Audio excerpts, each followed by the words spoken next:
Well, good evening everyone from a lovely warm Los Cristianos in Tenerife. If you're new to the channel, a big welcome. If you're returning back, hello again. I hope you're all very well. As you can see, it's very hazy at the moment. We have got a very thick kalima in at the moment. You're wondering what a kalima is? It's a weird name. That is the sand and the dust that blows over from the Sahara Desert, which is not too far away from where we are. You do get a thick haze and looks almost like fog. Covers the island and it goes extremely hot, very dry, and the likes of your cars and patios gets covered in dust. So that's what we've got at the moment. It is quite a thick one. It's not really moving away. It's been like this the last few days and we've seen temperatures absolutely soar. Yesterday I did a live stream in 40 degrees. It was insane. I've never felt heat like it, and I've never seen the car thermometer reach 40 before. It was very surreal. So that's a little bit of what is going on with the weather. It should clear up Friday. The weekend should start to clear. It is still going to stay very warm into next week as well. The same lovely warm weather. If you love the sun and the heat, boy have you got it if you're arriving into this. My advice to try and rent an aircon unit would be my opinion on it. The beach yesterday was busy, but it could be busier. I think it was just too hot for a lot of people, and many people on the stream who were watching, who were staying here, said they were just staying in the hotel in the aircon. It is scorching hot at the moment. I'm going to run through a couple of little things from the latest news articles as well, just to keep you in the loop with what is going on. In terms of the forest fire that I mentioned in the last update that's been going on, it is still active. They are hopefully going to reduce it to a level 1. It's more in control now. They have sort of managed to stop the spread a lot as well.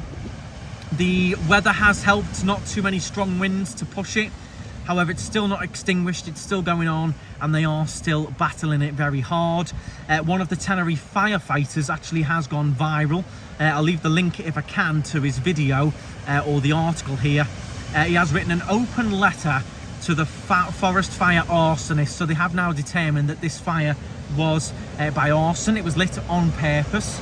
Absolutely awful. The fireman's open letter invites the arsonist to stay next time and experience the full roar of the flames from 30 meters away, rather than just lighting it and legging it off. So that is quite interesting. They have determined that as deliberate, which is a real shame. It's cost a fortune, damaged a lot of wildlife, not good at all, which is a big shame. The other subject I want to touch on, of course, it is the big C word. No one wants to hear it, but I'm going to run through it anyway because I do think it's important for some of our vulnerable or older viewers. 21 deaths from COVID since Friday, a record number in the 7th wave. The coronavirus infection curve among people over 60 of age continues to experience a sharp drop in the Canary Islands, and the number of deaths is once again at a maximum in this 7th wave of the pandemic. This was as of Tuesday. 21 deaths of people with the virus on the islands since Friday.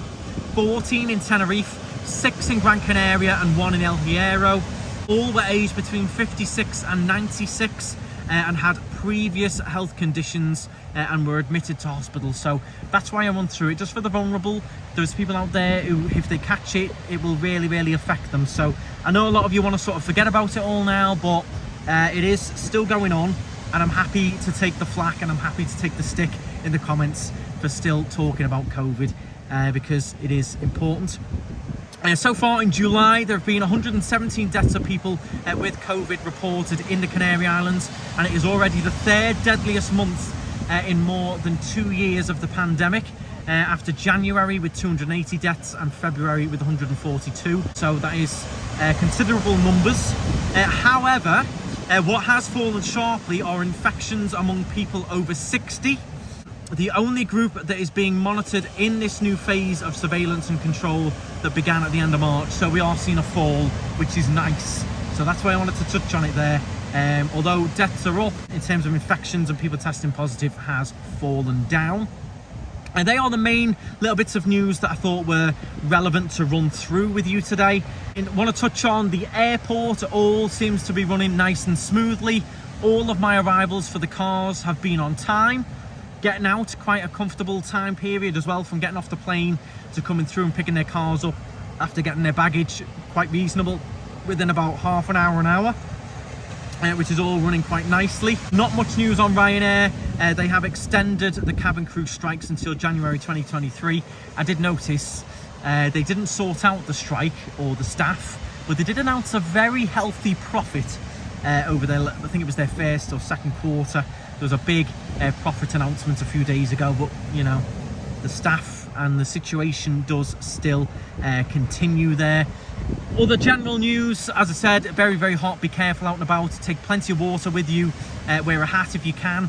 I find them a bit too hot, but they are advisable. Loads of sun cream, and look after yourselves. Everything is all running as planned. Make sure you book in advance for anything you want to do. If you want a car, that is what I do here. If you are interested in them, I've got a few left for August, so do contact me if you are trying to find a car or you'd like a car while you're here. We have got a few gaps throughout August. If you are interested in that, I'll leave the link in that to the description. Link for that in the description. There you go. And that is going to be it from me. If you're on your way over, have an amazing time. It was just to reassure you. In terms of this, one other thing I keep getting asked is entry requirements. If you're not fully vaccinated, you need a negative antigen or a negative PCR. They cannot be ones that you do at home, the little, you know, free ones from the NHS. It's got to be an official fit to travel test where they give you a full certificate to show that you're negative. You'll need that, and you'll need to fill in the Spanish locator form. If you are fully vaccinated, make sure that your second jab wasn't over 270 days. If it was, then you need to have the third jab, which is the booster. There's no expiry date on the booster, so once you've had the booster, that's it. All you need to show is your vaccine certificate on your phone, your QR code, and that is it.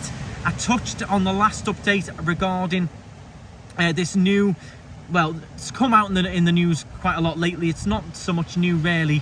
The requirement that you may need to show that you've got enough money for your stay. That can be done in different ways. You can show it by bank, how much you've got in the bank, or you can show a holiday confirmation, or even a return flight ticket as well.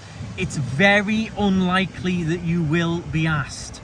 Very unlikely. I've not heard anyone be asked in all the years, especially recently. No one's been asked. It's a very small chance that you could be asked, but I highly doubt it. Highly doubt it. And if you did, you just show a return ticket, show your holiday confirmation, show your accommodation. I think they would ask for money if you turned up and you just said, oh, well, I'm staying in a friend's apartment, or I've got an apartment booked that I've paid for. They'd want to see something. They'll show that you've got money in the bank to cover that. But I think in general, if they did ask you, they just want to see your Jet2 holiday confirmation or whatever it is, and job done. But it is unlikely. I hope that did help. If it did, hit the thumbs up. If I missed anything, drop it down in the comments. Subscribe if you're new. And thank you very much. Have a fantastic week. And enjoy yourself when you get here. It is toasty warm. Stride on.